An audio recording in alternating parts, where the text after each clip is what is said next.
Okay, how many routes are left? We are...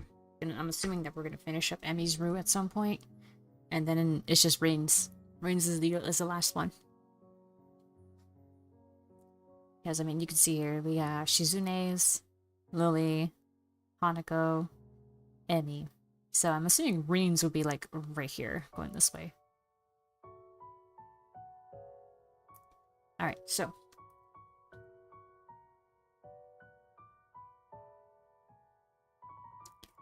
Let's get into it, yeah? Okay, where did I leave off? Definition. Saving throw. Yeah, this was it. Okay. Another lunch comes. I trudge up the stairs to the rooftop. To the rooftop. Rooftop. Like a condemned man. Oh, it's Rain. Rain is up there. But Emmy is not. Immediately, I worry that something's happened to her. Maybe the lack of sleep finally made her collapse. Or something worse. I remember the last time, like, he's now actually got, like, a little bitter, I noticed. Like, I don't blame him. Because, you know, like, he was like, oh, okay, so I had a rough time sleeping because you said that you don't want to be close to me. And then you go and sleep like a baby like nothing happened. Like, what the fuck? He was pretty annoyed, I remember. And then he just kept having this thought, like, maybe she's just lying. Maybe she's just, like, pretending to care and leading me on.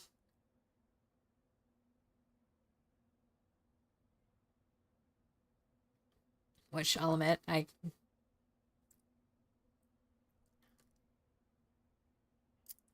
I'm actually surprised that Hiso still carried on with trying to be with her. I feel like that I was in his position, I would have just called it like, nope, that's it. Like, you keeping me at a distance is not something I want. So, you know, and then if you're just gonna keep trying to like pushing for like a relationship when you're still putting up barriers and all that stuff, like I don't know, it feels like you're kind of just trying to keep me around just to keep me around. But you know, good on Hisa. Maybe you know, better person than I am, the bigger man. Okay, so let's continue. She seemed pretty tired after a morning run. Maybe she fell asleep and didn't even make it to class. Hey, Rin, where's Emmy? In response, I get a rather penetrating look from Rin, and something approaching a frown appears on her face. Oh shit. Oh shit, is she actually upset? Is that information really important? I think so. She's usually here with you, isn't she? I don't know. I have no way of being sure. I can confirm that she is, in fact, usually here with you when I come up. Well, she isn't now. Does that worry you? Kind of. Huh.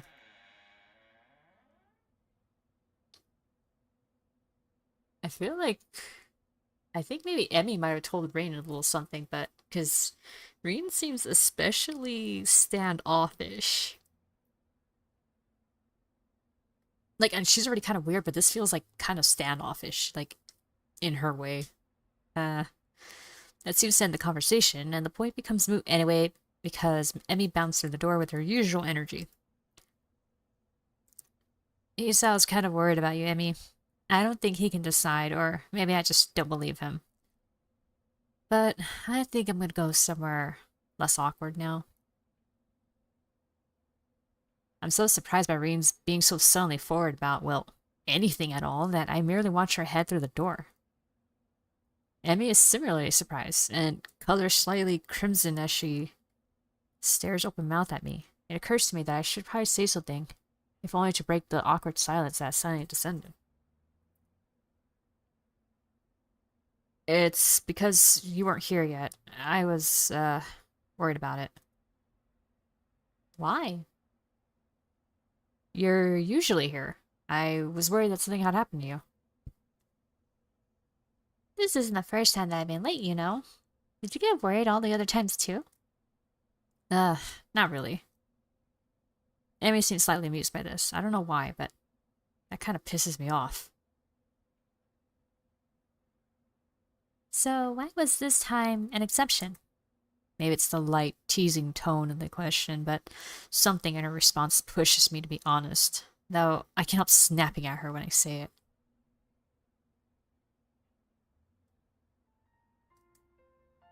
Because you've been worrying me since dinner at your house, that's why. Well, now it's out in the open.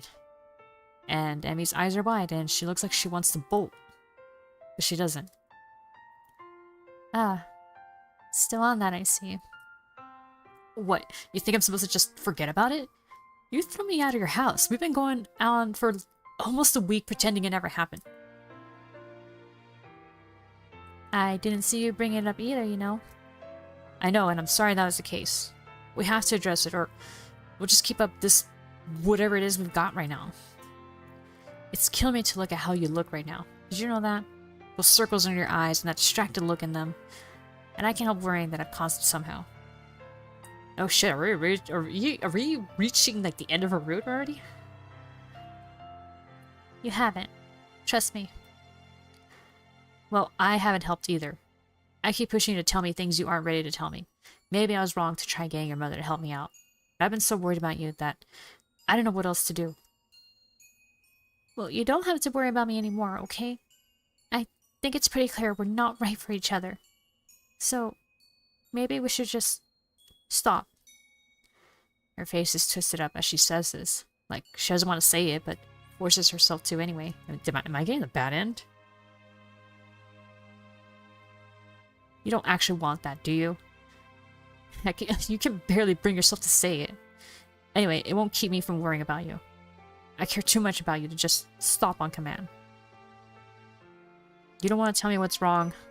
That's fine. But I won't stop trying to help you. Even if it's just standing by you. Stop saying that. She's shaking now, and as she looks at me, I can see she's afraid and frustrated and a million different things all at once. I shake my head slowly and take a few steps toward her. You know what your mom told me? She told me that you'd never ask for help. Because you know that you're strong enough to get through anything on your own. But that's not the full story, is it? Her eyes go wide and she takes a step back. I keep going because I think I finally figured it out. Something tells me I won't get another shot. I put it off for far too long as it is. Welcome back, A-Leaf. There's no harm in having someone help you, unless you're worried about needing help in the first place. You're scared, aren't you? Because of... I trail off because I don't know for certain what happened to Emmy's father, and I don't want to jump to a conclusion. Well, never mind why, but it's okay to be afraid. You've been running from it, and from me, for so long. Even though you know eventually you have to turn around and face your fear. And I'm going to be there to help you when you do. I won't stop. Because I don't think you'd want me to. You can understand that sort of determination, can't you? I can see that I've gone through to her. But she quickly falls back to anger to try to push me away again. Back on your white charger, Hisao. Gotta help the poor cripple face her emotional problems. What do you know about me? And about what I've already had to face? You think 2 months of learning to walk again was fun? But I did it. And after I did that, I had to... For a moment, it seems as if she's going to say something else, but she cuts herself off. And after all that, you don't think you can get past your fear. I mean, I can't fathom what you've been through. But to come through and still be the sort of girl that you are, well, it makes me think that you have even more strength than you think. So I'm not going to help you because I think you need rescuing. I don't want to be a knight rescuing the damsel in distress because even knights helped each other out, you know. I want to help you. Even though I know you can do it on your own. For a moment, it looks like Emmy's going to break down completely. But she doesn't. Tears run down her face, but she stares at me steadily. Why are you trying so hard to help me? I'd say that's because I owe you one for helping me out when we first met. But that wouldn't be the truth. The truth is, I just want you to be happy. Because I love you. I never said that before. We've been in a relationship, and it's been pretty obvious that I love her. Did I ever actually speak the words? What did you say? I say it again, savoring the feeling of being able to say it at all. Being able to say it and mean it. Emmy seemed stunned. I said I love you, Emmy. I love you. Just you. And that makes me want to stand by you, no matter what you have to face. I'm wrapped in a fierce hug then, as Emmy begins to sob against my chest. I'm sorry. I'm so sorry about everything, but I'm so scared, Isao. I'm so scared of losing you. And I love you too, but I can't lose you. I'm so sorry. I hold her quietly, shushing her until she settles down. She steps back, a little more composed. Will you come with me tomorrow? Back to my house. There are some things I need to show you, if I'm gonna do this. Of course. Maybe this time, we can leave together, instead of separately. Emmy grins, a sudden flash of brightness that seems more genuine than anything I've seen in the past week. Yeah, maybe. Lunch bell rings, and I curse the uterus's poor sense of timing. Are you free tonight? We can talk more then, right? Emmy shakes her head. Sorry, Hisao, but I'm still helping the track team. Plus, I don't think it would be good if we talk this over tonight. I'm gonna be too tired to think properly. And I want to be able to tell you everything without screwing it up. You can wait, right? Even now, there's a bit of fear in her voice. I smile and rest a hand on her shoulder. Okay. I'll be waiting. Emmy gives me a quick kiss before she heads for the stairwell. Thanks, Isao. See you tomorrow morning. Wouldn't miss it. I head down the stairs with the feel of her lips on mine, suddenly aware of how much I missed that sensation. I'll have to remember to thank Reen for getting us to talk to one another. Although, it's possible she wouldn't even realize what she's done. Still, if not for her, I doubt I'd ever been able to confront Emmy again. I guess I need more help than I realized. Tomorrow, however, I'll need to stand alone through whatever Emmy's trying to work herself up to doing. I'll be up to the task. I hope.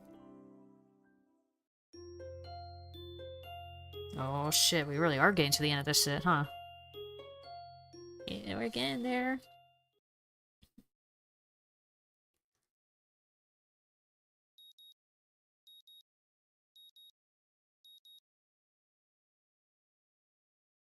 The morning sun is bright through my open window, and the sound of my alarm quickly has me up and about. I slept surprisingly well last night, secure in the knowledge that at least I've got another chance with Emmy. If I could just keep myself from doing anything stupid, maybe I'll find out what's been eating her recently. I have a few educated guesses, but nothing concrete, and certainly nothing that I'm going to say to her. I'd much prefer to have her tell me herself. Although, I can't help remembering the nurse's warning that I might not like what she has to say. Do I really need to know that badly? What if it's something awful that makes me repulsed by her? Can I really say that I'm prepared to handle whatever she has to say, regardless of what it is? You can't handle the truth. Amy said she wanted to tell me without screwing it up. What the hell does she mean by that? What's there to screw up? I suppose there's not much use worrying about it, though. I'll find out today. It occurs to me that I really need to run this morning. To clear my head, if nothing else. Emmy's waiting for me as promised, looking a little haggard, but otherwise bright and cheerful. Much more so than any previous day this week. Hisao, you're late. I wave my hand dismissively. Nonsense, you're just early. Emmy grins back, and it feels like we're finally back where we should be with one another. Except, I saw except and now, and then I said except.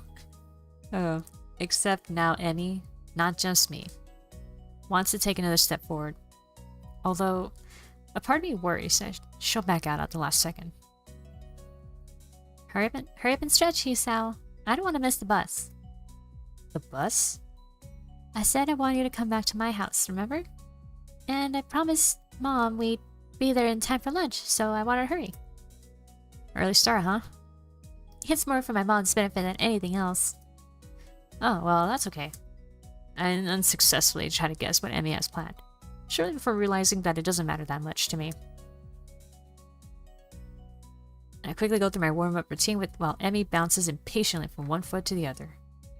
She really does seem to want to get moving as soon as possible. The run is over so quickly I can barely believe that I haven't fallen over dead afterwards. Emmy set a blistering pace and I, in my foolishness, kept up with her. Well, until the last few laps. I had to slow down just in case. But I don't mind, and Emmy's waiting patiently for me when I finish. As patiently as she can wait anyway. Finished? Good, come on! She practically rushes me down the nurse's office. You seem in a hurry, Emmy. Trying to catch the early bus. Yeah, I told Mom I'd be back for lunch. Well, I'll take care of you first then. But Hisao's gonna come with me too. Nurse raises a single eyebrow at this statement. It appears to the two of us searchingly. Really? Today, huh? Emmy's response is a nod, followed by a surprisingly shy grin. Well then, we'll make this quick. Emmy enters the nurse's office and I patiently wait outside for her to be finished, wondering just why the nurse seemed to be surprised by Emmy's declaration. I feel like I'm missing out on some joke or the significance of today. Beyond the fact that it's clearly significant in some way, of course. Shoujo's word, the nurse has Emmy out of his office surprisingly quickly, and I take her place after promising to meet up at the front gate. The nurse takes my pulse and listens for a bit. Your heartbeat's faster than usual. Been pushing yourself again, have you? Well, Emmy seemed in a rush to get through the run, so... I'm not surprised. Seems rather important for her, you know? I suspected that could be the case, but I have no idea why that's the case. Ah, she hasn't told you. Interesting. So you're not gonna tell me either, then? Nope, I'm not. I suspect that Emmy has her own plan for explaining today to you, and I don't want to mess with that. You'll find out soon enough, but what's the rush? As for your heart, I would take it easy the rest of the day. No spontaneous races or anything like that, got it? Got it. She won't have her running legs on anyway, right? No, but if you think something like that is going to stop her... good point. I don't think it'll be much of an issue today, of all days, but still. If he's trying to reassure me, he's doing a terrible job. I'm quickly becoming more and more worried about what today could be for. Like, suddenly finding out Emmy's in a cult or something. Pretty sure it's the anniversary of the accident or her father's death. At the same time, if today is such a big deal and Emmy wants me to be with her for it, then maybe she really does want to grow closer to me. Maybe this will be the answer to all the riddles. To the sleepless nights and the sudden mood swings. Either way, I barely remember to thank the nurse before taking off as quickly as I dare for my room, to get a shower and throw on some decent-looking clothes. If today is as important as it seems to be, I should dress appropriately. Emmy, of course, proves me wrong as soon as I reach the front gate.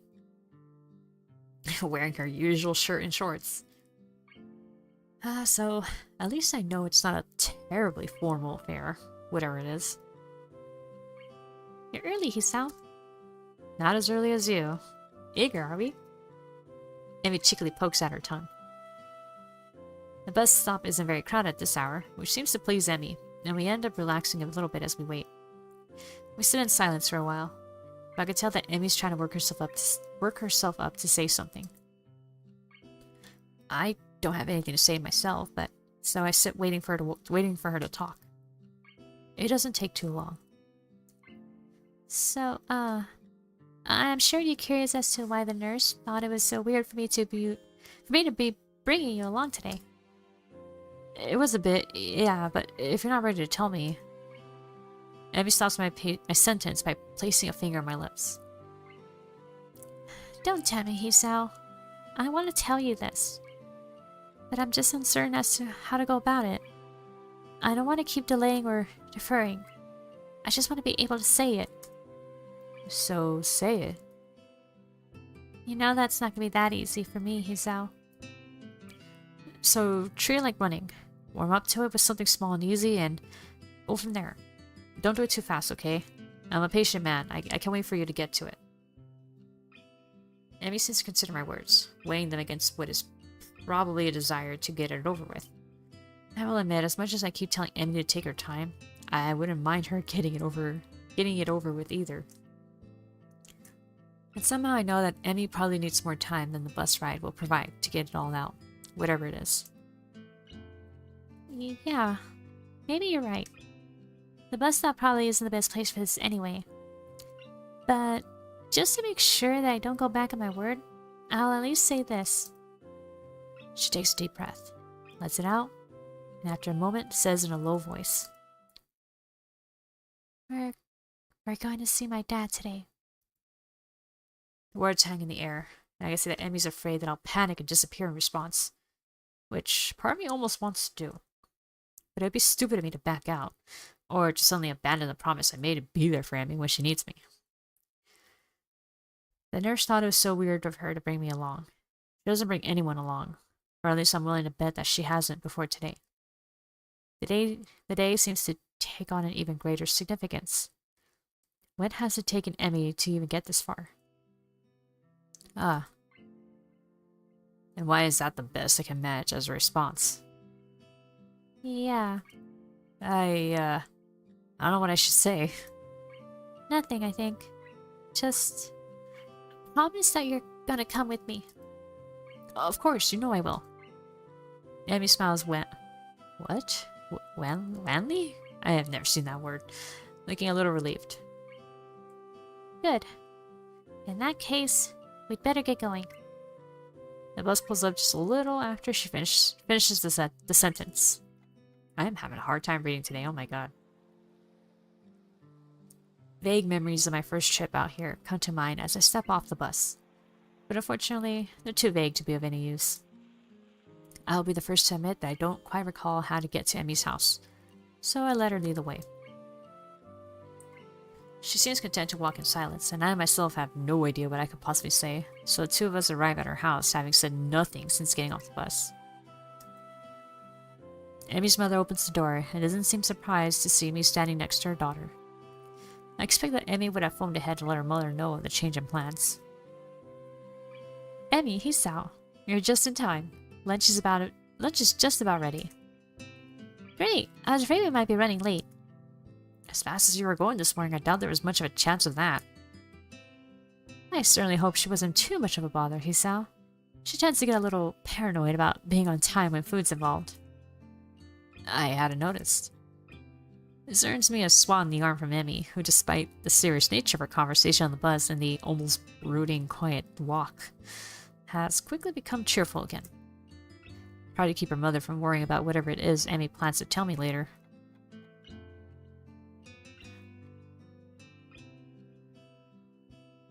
Oh god, we're gonna go see the dad's grave, aren't we? That's the only thing I could think of. It's gotta be the father's grave. Mrs. Ibarazaki ushers us in, and in short order, we're around the table devouring lunch. I hadn't realized how hungry I was until I got here. But for once, I seem to be eating almost as much as Emmy. Oh, goodness, it's a good thing I made so much. Two of you are acting like you haven't eaten in days. I skipped breakfast this morning. Me too. How to catch the bus, I assume. That, and I figured you'd make too much food, so it wouldn't matter if I skipped breakfast. Well, it's good to know that I'm predictable.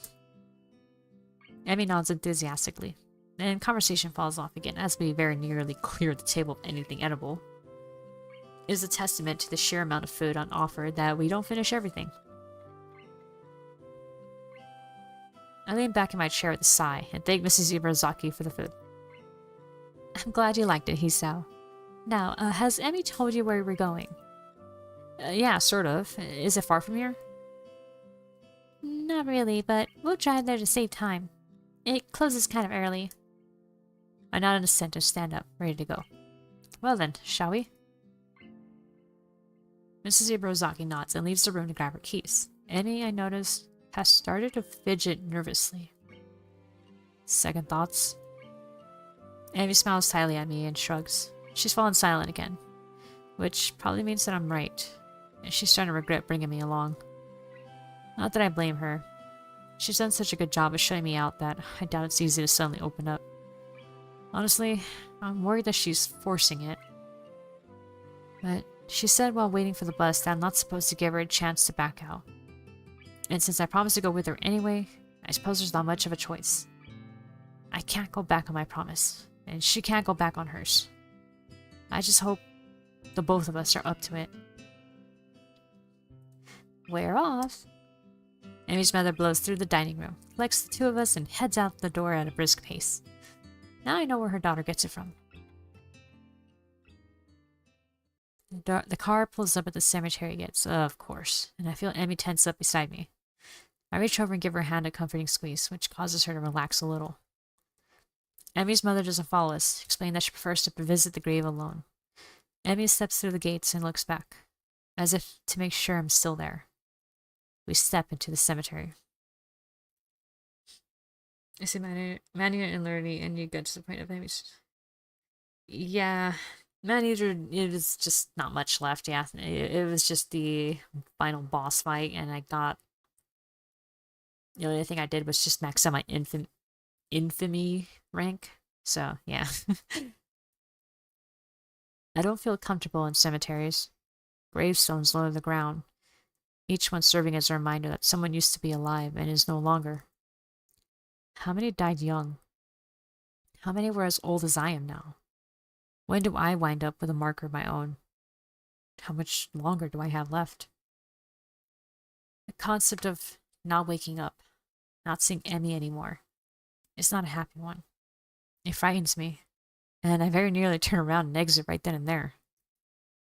I don't want to go among dead people.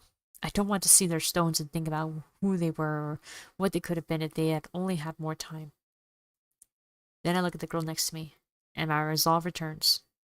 Emmy striding purposefully down the path, eyes clear, setting a pace that's very nearly a jog. The sooner we get there, I suspect she thinks, the better. We're here. A gravestone, wholly unremarkable in everything except for the name etched upon it. The grass has grown up around the base. Amy's eyes are riveted to the stone.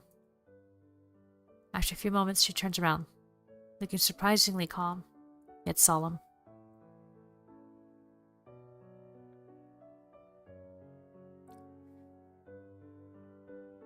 Oh shit, your family runs a cemetery? That's pretty cool.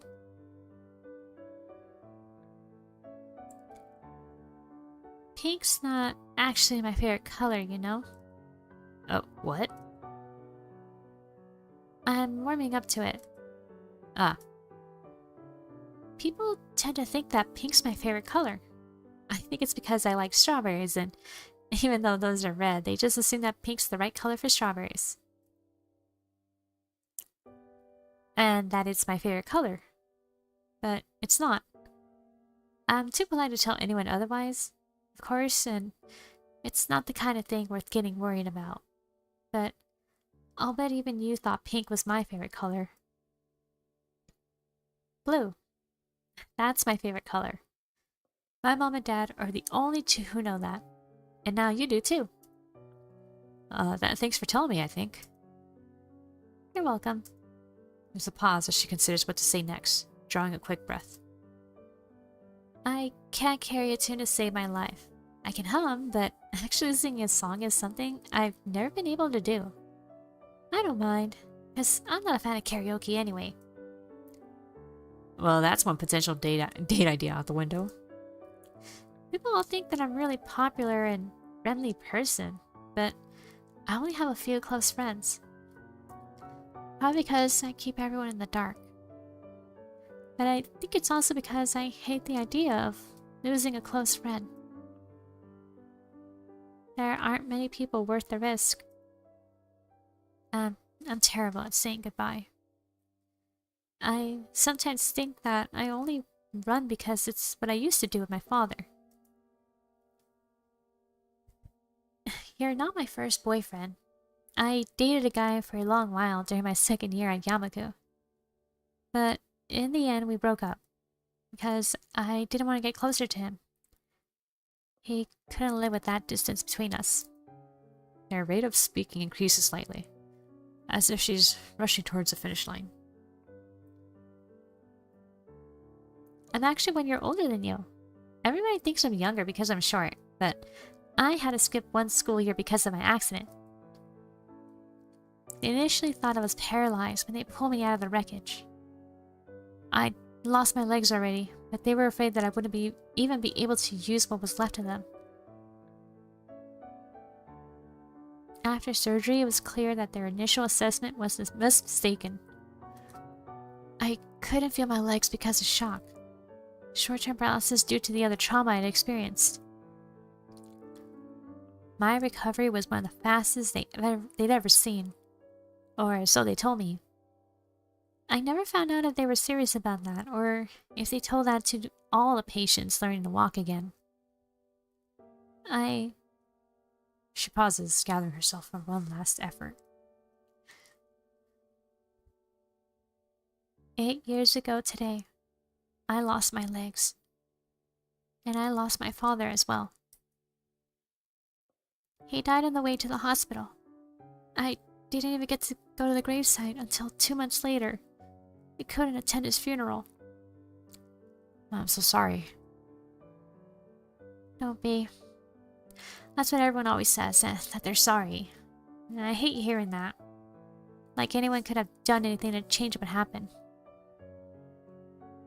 You know the best piece of advice I got? These things happen. I don't remember who said it, but I guess they didn't have anything better to say. But it's true, you know? These things happen, and there's nothing you can do about it. They aren't necessarily planned, and they aren't always bad. And they aren't always good. But they are. So I made the decision that I would live without worrying about the future. And to be sure that I never had to say goodbye again, I decided I wouldn't let people get close to me anymore. After all, it could be taken away at any time. And you know what? She laughs, a little bitterly. Her eyes start to well up with tears, and I step forward to embrace her, but she holds up a hand to stop me. Not finished. A deep breath, and she continues. It worked pretty well. Until I met you and saw that you're trying to adjust to stuff here. So I thought I'd help. And then you were so nice and I couldn't help it. The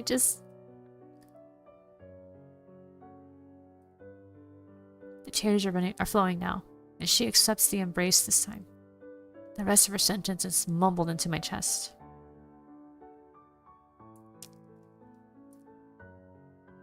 I try not to fall for you, but I did. And then I tried to keep you at a distance, like with my first boyfriend. But I couldn't. But I've been so scared, because I don't want to lose you, and I might anyway. Hey, I'm still around, right? And maybe I won't be forever. But don't you think it'll be fun while it lasts? Neither of us could survive the day. There could be a bus crash or something. But so long as I know that I've been with you, I don't think it matters. A sudden thought strikes me, and I can't help laughing. My condition had me scared of dying so badly that I immediately seized the opportunity Emmy presented to improve my odds of living longer. But without Emmy, would there have been any motivation to keep up with my running? It hits me that Emmy is the reason I want to go running every day, so I can spend as much time with her as possible. Emmy looks up at me, confused. We'll go on living until we stop. And when we stop living, we'll be able to know that at least we've had time together. And I wouldn't have it any other way. Because I love you, Emmy. And right now, that's enough for me. Emmy smiles through her tears and steps back from me. Also, that was the first time we've seen the other prosthetics, I think, in official art like that. Like in a CG. You know, it's funny. What is? I thought that the best way to live in the moment was to do it alone. But now, I don't think I have it I don't think I'd have it any other way either. I'm glad I met you, Hisao. Well, these things happen. Emmy and I stay by the grave for a while, as Emmy pays her respects to her father. When she's ready to go, We exit the graveyard side by side. Emi's mother drives us back to Yamaku. The trip back is very quiet. We wave goodbye as the car drives off, and I glance down at the girl leaning on my arm. How are you feeling? Emi shrugs non-committally. I'll be fine. Come on, let's go. We pause outside the girl's dorm and I turn to face Emi, ready to say goodbye. Why don't you come up for a while? Okay. I walk up to her room in silence. I'm not sure why. I suppose I'd be turned away at the door. I guess I just assumed she'd want to be alone. Her mom, the nurse, hell, everyone who knew the significance of today seemed to think it best to leave Emi alone. But she took me to the graveyard with her. She told me the whole story of what happened on the day she lost her legs. She wanted me around. The significance of this does not escape me. Emi opens the door as she steps into her room, not even bothering to invite me in, holding the door for me expectantly. I step in and the door swings shut behind me. Hey, can I ask you a favor? Sure, can't guarantee I'll do it, but... Emi giggles and pulls me into a kiss that starts out soft, but deepens into something almost desperate. Stay with me? Please? Her voice has dropped to a whisper. The question is barely audible over the sound of my own breathing. There's something about the way that she asked that question. The hesitancy in it. The quiet voice. That makes me think she doesn't mean tonight. No, she means exactly what she said. Stay with me. Not tonight or forever. Because both of us know there's no such thing as forever. There's no time limit to her request. There's just the request. The favor. Can I do that? Can I stay with her? Of course. We embrace again. Emi guided me towards her bed, stepping backwards with care until she sits down on the edge. Oh, of course. Damn, this girl went for 3 for 3 now, just like Lily.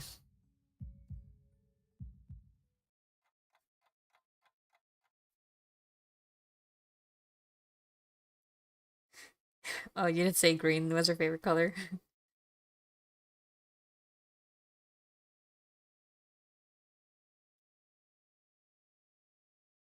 Oh, so Doug's graves for pets. Interesting. I really thought that was nearing the end of her route already. Holy shit. I collapse next to Emi, who almost immediately crawls against me, smiling. For a while, we lay in silence, savoring the feeling of being next to one another. Emi's the first to speak. Hey, Hisao? Huh? Thanks for coming with me today. I smile and plant a kiss on her head. Of course. My pleasure. Emi snuggles closer, and I can feel her breathing begin to slacken as she begins to drift off to sleep. Just as she's about to fall asleep, she wakes up enough to mutter a single sentence. I love you, Hisao. Then she's out like a light, leaving me feeling like I'm on top of the world. I draw the slumbering Emi as close as possible, pull the covers over us to keep the chill off, and fall asleep as happy as I've ever been.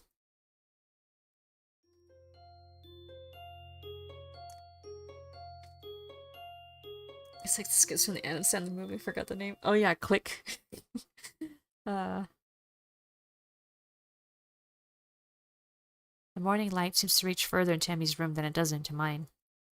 This results in my waking up earlier than I would have if I had gone back to my room last night, as had previously been our routine.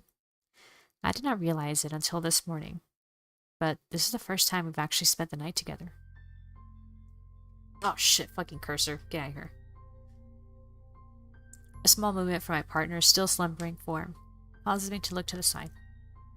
Hair splayed across her face, Emi continues to sleep peacefully curled up next to me. Slightly weird seeing her without her trademark twin tails, but it's also a look I could get used to. The small size of the beds here necessitates her curling up, but I'm pretty sure she would have done so anyway. It covers her nearly over her head, and I smile as an errant strand of hair causes her nose to twitch slightly. Unable to help myself, I draw her a little closer. a move which she seems to think is a good idea. Her steady breath raises a trail of goosebumps on my chest, but I don't mind. I am no longer tired, but I do not feel a need to move from my current position. Emmy's warm body in repose against mine is far too comfortable to move. I gaze up at the ceiling and consider how it is that we got to this point. We've been close for a while, but not this close. It seems like only yesterday that she ran into me in the hallway and, after apologizing, decided to take an interest in my well-being. But that grew into something else, which I at least was not expecting. One thing is for certain. Having found Emmy, I will try as hard as I can not to lose her. Alright, give me a second. Water break.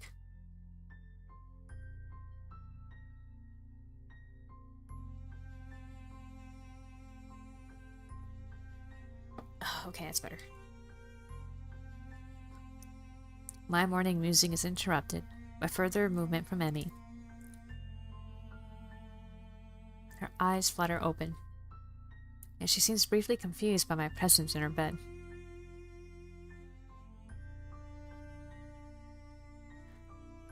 I mean, we've seen her hair down a few times, but I thought it was shorter than that. Then she smiles happily and sits up, her face looking down at me. Good morning, Hisao. Hi. Sleep well? Yeah, I did. Exhausting day yesterday, you know? Think back over yesterday's trip to the graveyard. Yeah, glad to hear you slept well. How'd you sleep? Well, enough, although you kept hogging the covers. This earns me a shove and a stuck-out tongue. I chuckle and Emmy giggles a little, and we fall quiet for a while. I stuck with a feeling of how right it all seems, waking up with Emmy by me, crammed into a bed made for one person. It's something I could get used to. Hey, Hisao? Huh? Thanks for sticking around. No problem. They made the walk back anyway, right?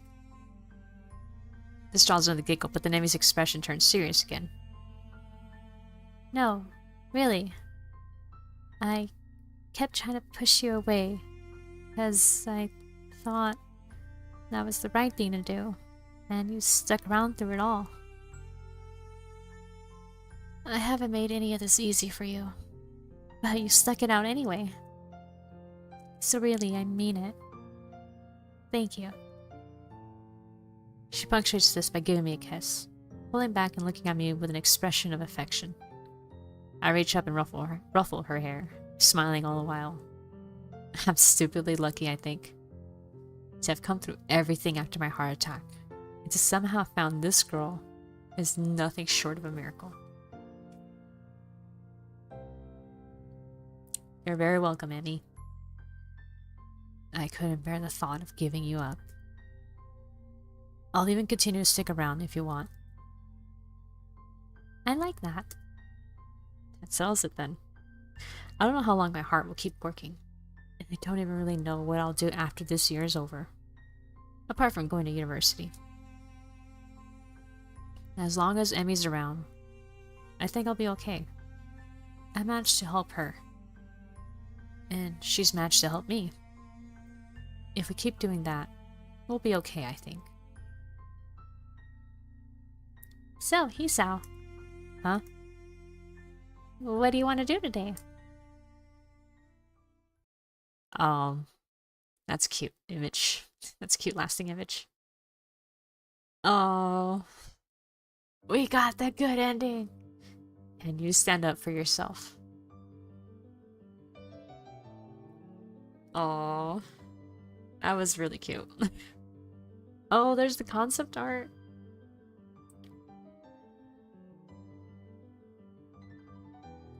Oh, was that the original one?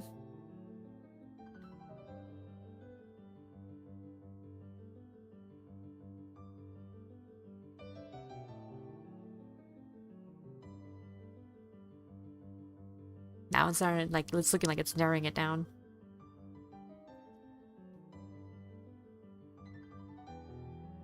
Oh, is that the final? No, there's the final. That was good. It was getting close to that last one, yeah.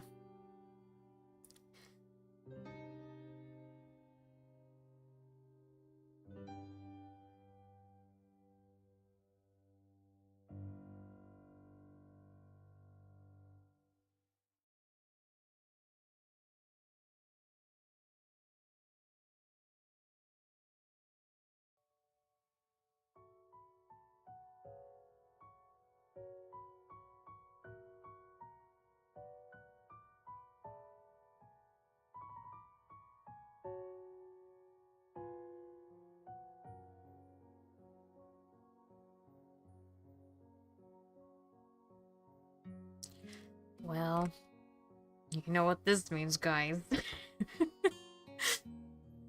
We gotta get the bad ending. Okay, let's see.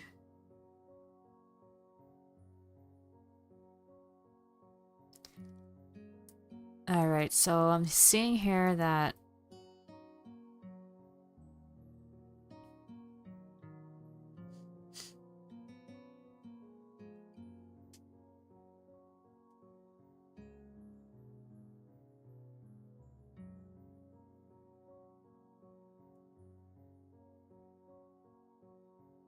Let's see. Is this right? Give me a second, hold on.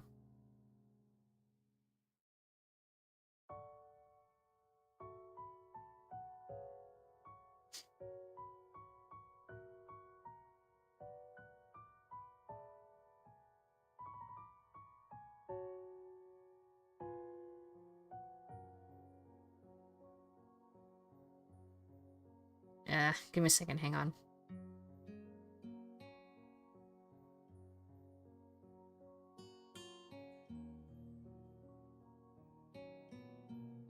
Okay, so it looks like it diverges, and the best way to start is through phantom pain.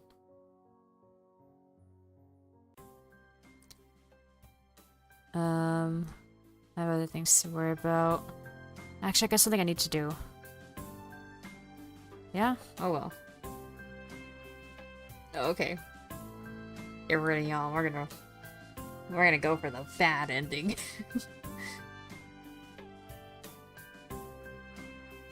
Need to go back 2 choices for this one. Oh wait. It's as bad as Hanako, then again none of them are as bad as hers. Yeah. Yeah, oh well. I wanted to get some feedback on the science clip from you, but we can do that later, I guess. Enjoy your break, you hear? Thanks, I will. I really love to chat with Muto, but I've got other things on my mind. Specifically what to do about Emmy. Can I really just confront her? The question keeps spinning in my head even after I made my way back to my room. What if she gets angry about it? Besides, what if it's nothing? Oh wait, didn't I already read this? Yeah, I did. Okay, let's see. Time to skip. Vroom.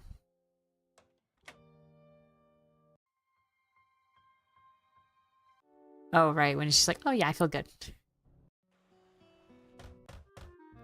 Alright, let's see. And I think right here we go after her. The only way to find out is to go to the source, and the source is currently pretending that she has to use the toilet. I excuse myself politely from the table and head that way, only to catch sight of Emmy not in the bathroom. I'm in the kitchen just next to the living room. Wait, what? That's already different. Emmy's left the door open, and as I approach, I can see that she's holding onto the table in an attempt to compose herself. An effort that fails as soon as I open my mouth. Doesn't look like nature's call was that urgent. Emmy jumps and glares at me. What are you doing here? I didn't come here to be with other people. I just wanted to help you. You look pretty rattled. I said it was nothing, didn't I? And besides, I thought we'd established that you can't help me. No, we've established that you're stubborn. Look who's talking. The guy who followed me. This is different. I want to help you with whatever this is. Funny, because I just want you to leave me alone. But why? Why can't you just trust me? We've been over this already, Hisao. Gotta deal with this stuff on my own. I won't accept that. You need my help. You just won't take it. My wording seems to have been a little off. Oh. Eve? I need your help? Wow, this time it only took one. Alright. Well, it's a good thing we met, isn't it? Because otherwise, I guess I'd just be a broken human being, wouldn't I? Wait, he sounds strikes again. Yeah. No, it's a damn good thing that Hisao came along to save the day, isn't it? Because God knows I can't save myself, can I? I'm just a poor, emotionally damaged girl with no legs, right? Emmy, you know I don't think that. Really? Because if you thought differently, then I don't think you'd be here, saying I need your help. I've gone pretty far in my life as a normal human being without you. So what, nothing we've shared was important? I'm just a guy who hangs out with you? You're my boyfriend, Hisao. Not my savior. Well, no, that much is obvious. You wouldn't even consider that could be a help to you, will you? Or just bottle it up and hope that a run will solve your problems, or you'll come visit me and we'll fool around until you feel better. Oh.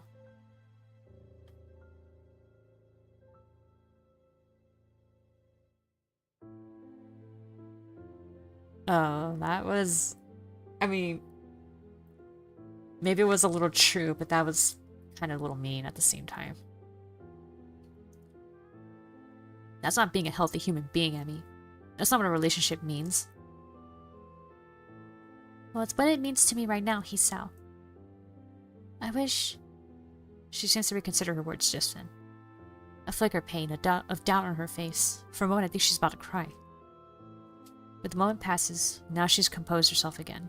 Whatever that wish was will have to go unspoken.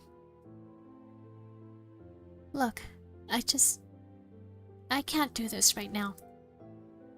What? Have a serious conversation. Be open. Be honest. Give a damn about anyone besides yourself and your problems. What do you know about my problems? Nothing. You don't know what I've been through, so don't pretend that you do. Oh, fuck. No, ouch. That was me. Ow. I jerked my foot. I know you have nightmares, and I know your father's gone. What happened to him? Emmy's head jerks backwards, as if I just slapped her. That brittle quality has gone back into her voice. That's enough.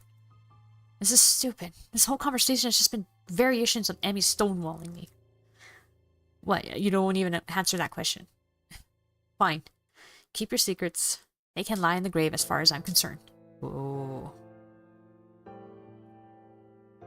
Oh, consider what we know of her dad.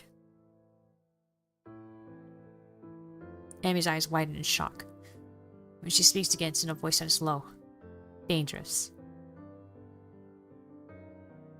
Get out of my house, Hisao. The sudden change in her tone snaps me out of my self-righteous anger and makes me realize with the dawning horror of what I've just said.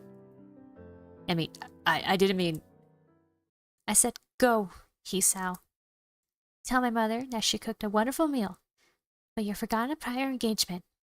And get out of my house.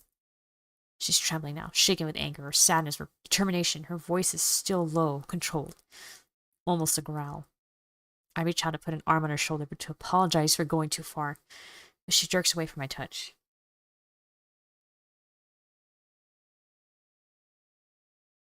What happened to him? As if not painfully obvious. Jesus. Dang, he's not really took it there. Yeah, he did, yeah. Okay, so I'm gonna admit, Hanako's route was, like, when that bad ending was bad. But at the same time, Hisa was fucking stupid in that one. He was pretty dumb, and that's kind of seems like it kind of deserved the bad ending, because he was really stupid. This one, though...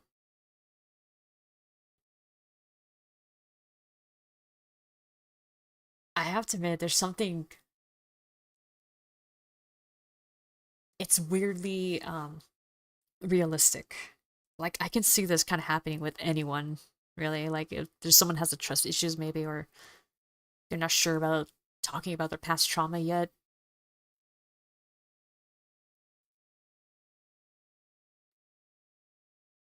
And like this type of fight just feels like any kind of fight that could happen, you know?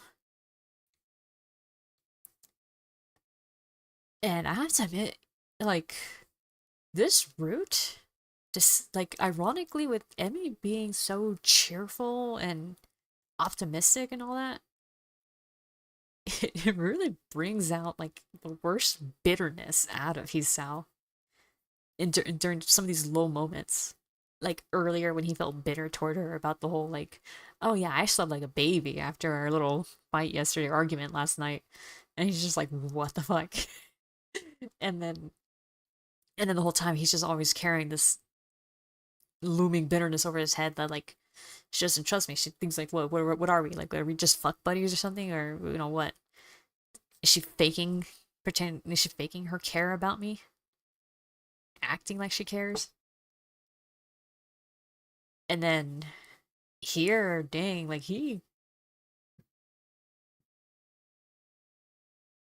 some of the things he said, they were really kind of going to hurt. Especially with the whole like, oh yeah, you know, pretend that you can solve your problems just running around, or just fooling around with me until you feel better.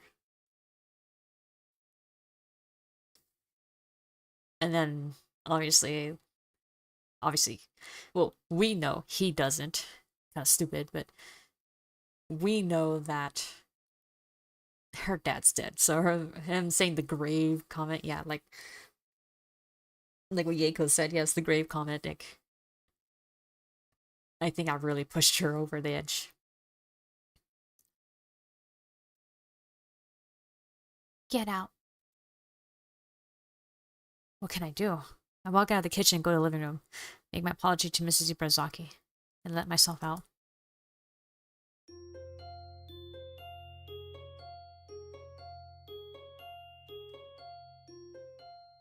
Oh shit, I thought it was gonna be ending.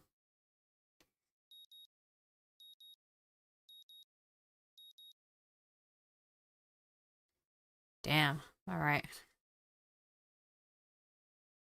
Oh. Oh, I was trying to skip this. I thought this was something I read already. Okay, so this is new. New dialogue. The morning alarm sounds, and I roll over, switching it off. My eyes open blearily to stare at the ceiling.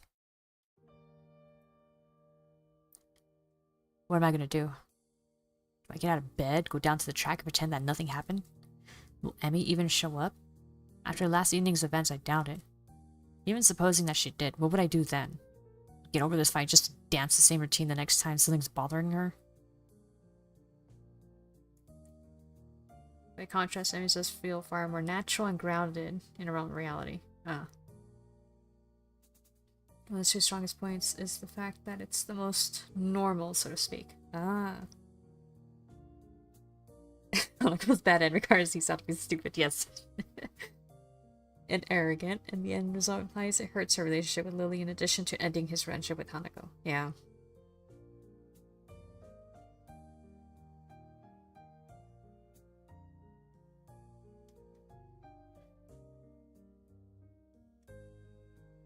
I know that I spoke hastily last evening, especially trying to use your father as leverage.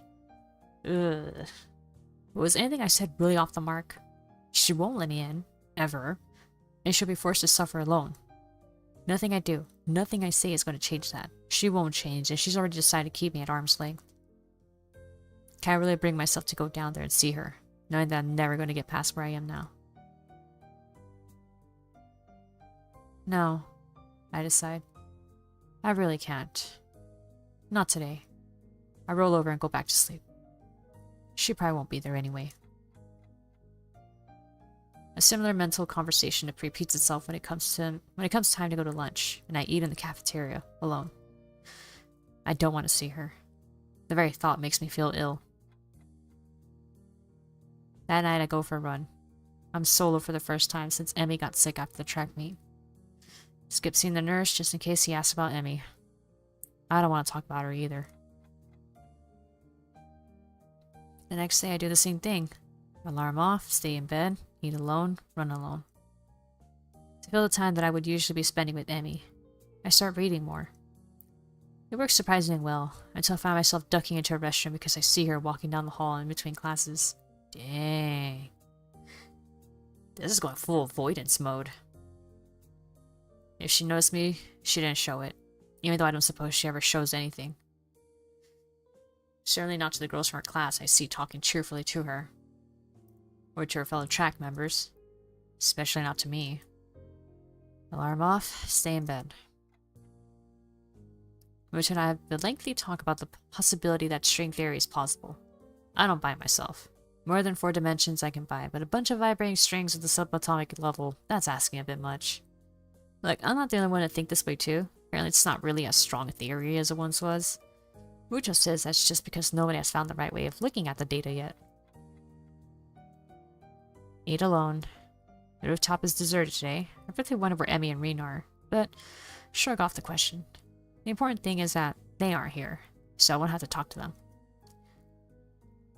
Since I have nobody to talk to, I bring a book with me to read. The weather's nicer, if getting a little hot. Hopefully it'll be cooler in the evening. The cool breeze seems to back up my theory.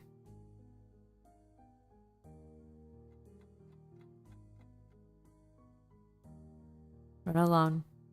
It is in fact cooler at the track. No sign of Emmy, which is exactly the sort of thing I'm going for. I stretch out and start my usual run, trying hard to ignore the lack of a running partner in front of me. Finding my thoughts drifting damnably to that girlish laugh, incorrigible grin, those wide and friendly eyes, her incredibly toned body. I increase the pace to clear my head, trip the distance between me and the turns, find the speed that makes me think only of my legs and how much they burn. I glance at my watch as I round the final turn, knowing that my time's gone faster. My heart seems a little squirrely tonight, so I give myself a few extra cooldown laps just to be safe. No reason to bring this to the nurse's attention. I'll be fine. A rather Emmy-ish thought to have element. I have to hope that eventually I'll stop thinking about her so much. I finished another book before going to bed tonight. I'll have to stop by the library tomorrow.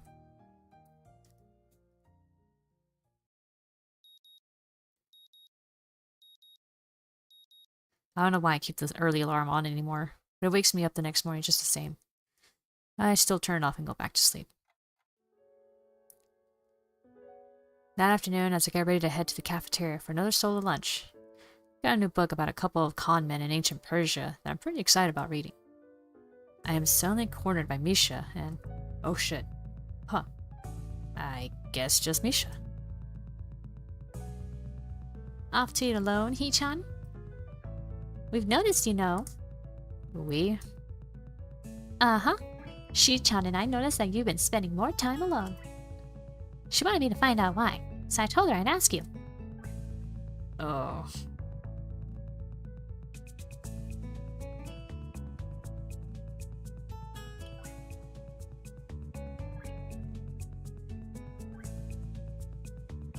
I'm surprised she didn't ask me herself. Sorry, I was checking the guide just in case, because I think I saw like something about Misha and I had to double check. She would have, but she wanted to get a head start on some paperwork. There's a lot of it since we're coming up on the end of the term, you know. Why the sudden interest in my well-being anyway? Shi-chan said it is the duty of the student council to keep track of the emotional health of its students. To allow constituent to spiral into depression unchecked would be an unforgivable failure in the council's duties. Oh, that's easy then. I'm not depressed. But you're eating alone and nobody's seen you and Emmy together at all. Something happened, didn't it, Hee-chan? Misha's voice takes on a slightly sterner tone, but somehow she keeps the familiar lilt at the end of her sentences. I pursed my... Oh. Okay, this is it. So, apparently you can give it in and let her know and you can still have a good ending, but if we downplay the issue... I'm not sure I like the idea of airing private matters to a student council. Nothing major. Hee-chan, lying is a terrible thing to do. She's not buying it. Okay, give her something, but not too much. We had a disagreement, and haven't resolved it yet. Oh? Why not? Because... Look, I don't need to talk about this, okay? It's not a big deal, okay? I'm fine. And Emmy? Is she fine too, Hee-chan? Misha's voice has taken on a decidedly serious edge. This is ridiculous. I don't know, okay? I haven't asked. Things are complicated right now. What kind of man are you? Things get a little rough and you're gonna hide from them? Misha's sudden retort catches me completely off guard. Oh shit. Shin-chan would call that a cowardly act. And she'd be right too. You two were close. Happy together. And you're just gonna roll over and die without a fight? You should be willing to fight for your girlfriend, Hisao. Seems that Misha is challenging Shizune at the moment. It wouldn't surprise me to find out that Shizune gave her a script to follow based on my answer. Misha points an imperious arm at the classroom door. Now you get out of the classroom and patch things up. We still got afternoon classes. This doesn't seem to dissuade Misha. Then after class, you'd better do it, Hee-chan. It's important that you don't leave things like this. Why? Misha regards me as one would regard an animal's droppings. Didn't you care about her, Hisao? That's important, isn't it? She's right. I do care about her. Don't I? Okay, I'll see her after class. Great, I'll let Shi-chan know you're okay then. The look returns. Guess that means that Misha isn't angry at me anymore. She waves and disappears down the hallway, and I eat my lunch. While afternoon classes draw to a close, I prepare myself for the task ahead. I have to see Emmy. Misha was at least correct about that. Even the question of Emmy and me an open issue won't work. At the very least, I need to apologize for what I said. I consider going to her room to find her, and she's probably still at the track. Oh, but she's probably still at the track. The steps out of the main building and down the path to the track make me feel like a doomed man. I have to admit, this is the biggest, divergence from, of all the routes. So far, they kind of, were a few things, and it was, but most of, the route would be the same. But this is, a huge shift. I thought it'd be quick. I thought it would be done by now.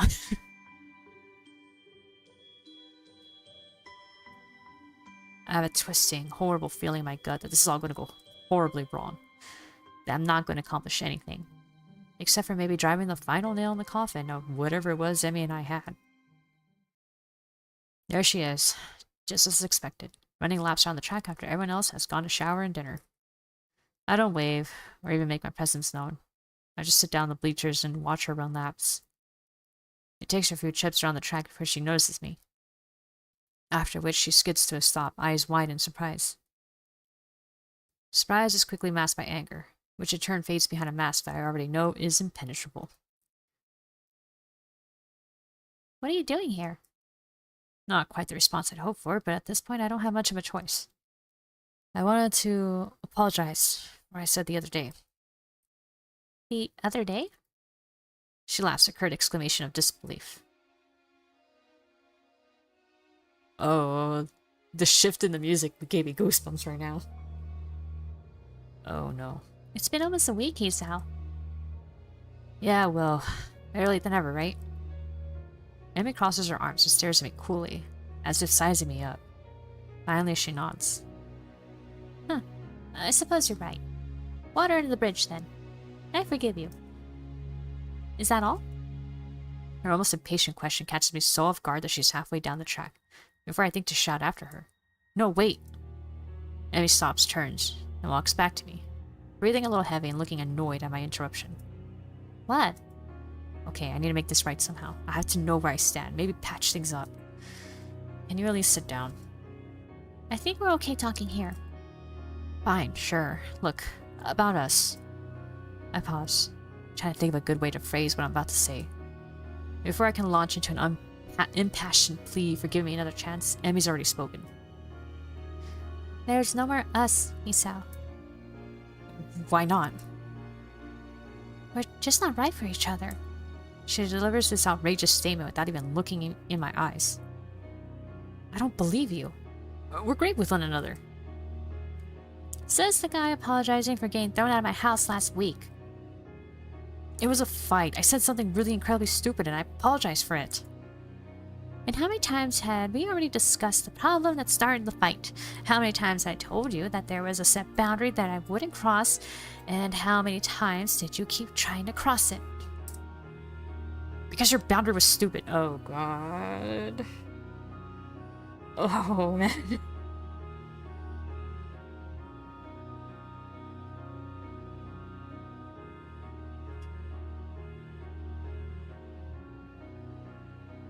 Oh, okay. I don't know if he's just angry. I'm assuming he is. But that's a really mean thing to say, because that in itself is saying you don't respect her boundaries at all. Like, you don't respect her and or her boundaries. And the moment you think someone's boundaries are stupid or like they shouldn't even be there or something, you're trying to persuade them to not have that boundary. That's a red flag. Does he have a brain? You know, ironically, what I noticed is him actively trying like really hard for a relationship ends up giving him the bad endings. Like, Lily is probably like the one exception, I think. Because Lily, you actually have to be a little standoffish with her to not be open with her, and then that leads her to a neutral ending.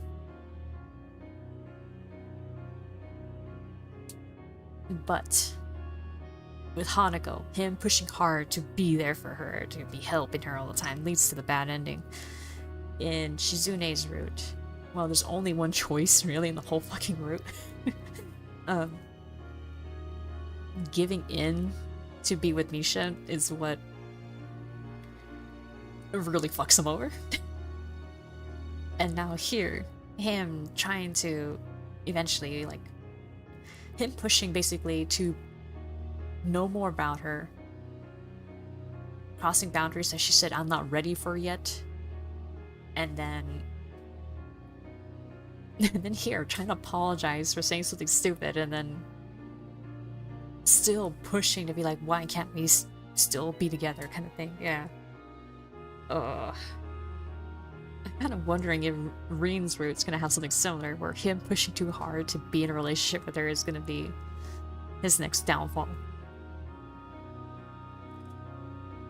Emmy rolls her eyes, folds her arms across her chest, and cocks her head to the side. Do you see this, Hisao? This is why we're not right for one another. Her voice softens a little, and she reaches out to stroke my cheek. You're a good guy, but we're not going to work. With a horrible lurching feeling, I realize that she's been practicing this every day since I left her house. Even the cheek stroke seems rehearsed, like something out of a movie. She never intended to give me another chance. Hell, she probably would have been fine with never seeing me again. So that's it then. Nothing else to say, but gee, it was fun while it lasted, but so long. This actually seems to amuse me far more than I wanted to. She gives a rather morbid sounding chuckle. That's how I've lived my life, Hisao. You should know that by now. And it was fun. A sad smile. She shivers slightly and the smile vanishes. But it's over now. It's for the best. I want to yell, to scream at her, make her see reason that this is stupid, the whole act, that she's just afraid of me, afraid of what being close to someone means. I want to tell her that I love her and that I can't just give up on her at the drop of a hat. Except, there's no point. She's made up her mind. We're done.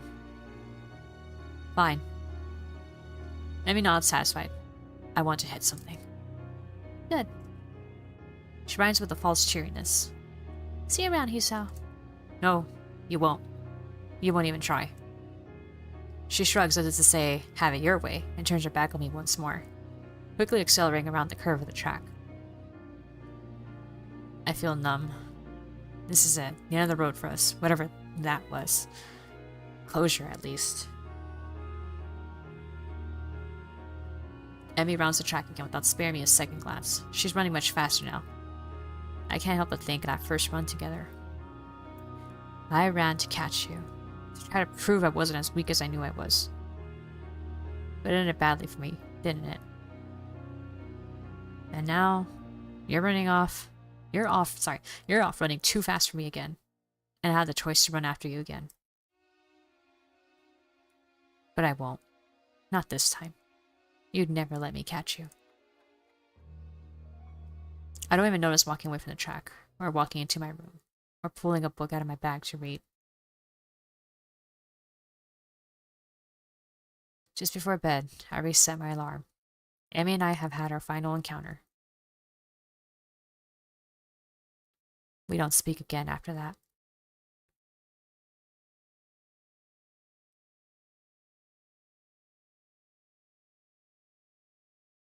Instant replay. Reach Emmy's bad ending.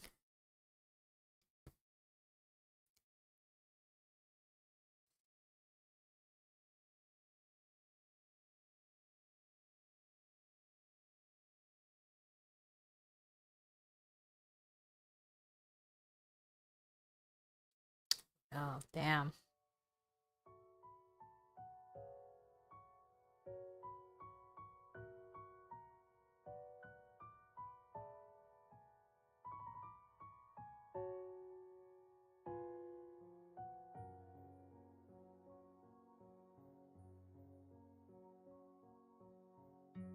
That was better than I expected. Yeah.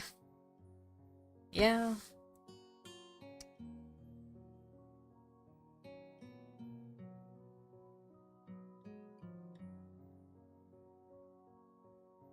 Unlike the other ones, that was like an honest to goodness like breakup. Like they actually were boyfriend girlfriend, and then she's like, "No, that's it. We're done. We're not right for each other."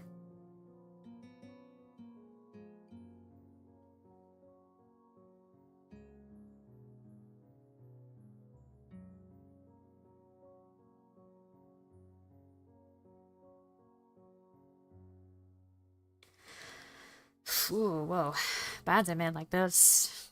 Still, it's still painfully realistic. The way that one went around.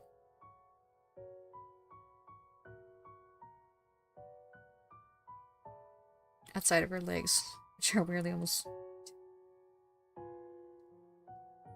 So why might I expect to happen in real life? It's why a lot of people's. It's why it's a lot of people's favorites. Ah, yeah, it did feel pretty realistic, honestly.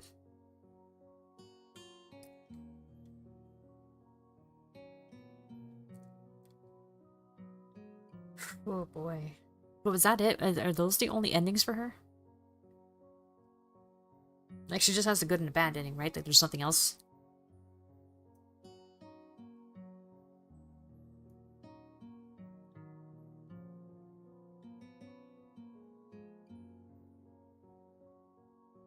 Oh, I got all this. Well, most of the CGs. We're getting there. Look at that.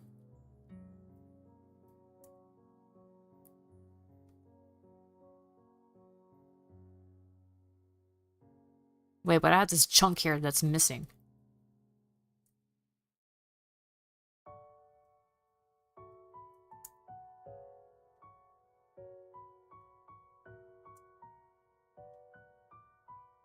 Why am I missing chunks? What the fuck?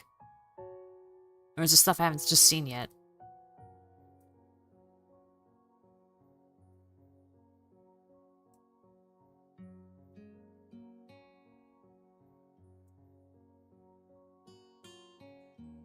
Shizune's route.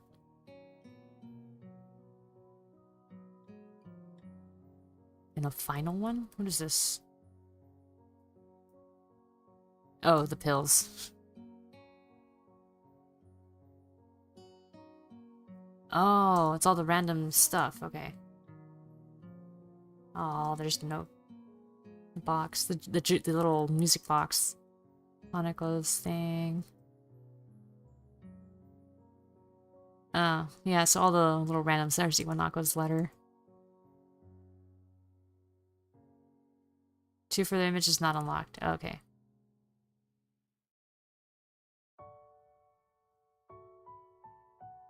I was wondering what that was, and I remember seeing it in her thing, like the bad root thing, like the little trophy achievement thing. That's the little toy cat that you win her on the during the festival thing.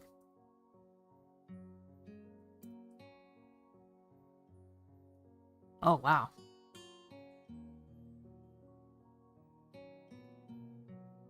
Completion 79%. Is that like for everything that I've done so far?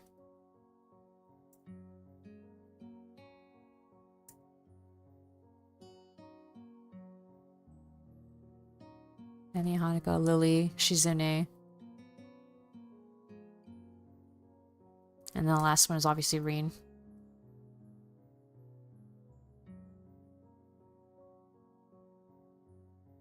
It could be, oh, the NSFW scenes, of course it is. NSFW, Reen's root, and Kenji. Oh, Kenji, that's right. Kenji's supposed to be a root, supposedly. Okay, so anyway, we're going way over time. Reen is the only other root with a neutral ending. Oh, okay. Okay, so I guess Emmy really does just have the 2 roots. Okay. I mean the 2 endings. Alright, so next week it'll definitely be just Katawa, Shoujo, and Persona 3 Portable. And now that we finished Emmy's route, you know what that means. It's gonna be Rin's route next. Alright, so that's it though. Let's end it now. It's getting late. Alright guys. Thank you for joining me, like through like with Maneater and then now Katawa Shoujo. We got to finish Emmy's route this week, so that's pretty good. I'm happy about that. So, which means that yeah, next week Rin, and that'll be the last one. I'm gonna aim for that 100%. God damn it! So here we go. You guys are saying that Rin's is gonna be like ending strong. I'm hoping that's the case. I'm a little worried that you guys might be overhyping it a little bit, but we'll see. So far, every route has been pretty great. Shizune's could have been a little better. I was expecting more dialogue choices. That didn't really happen. But it is what it is.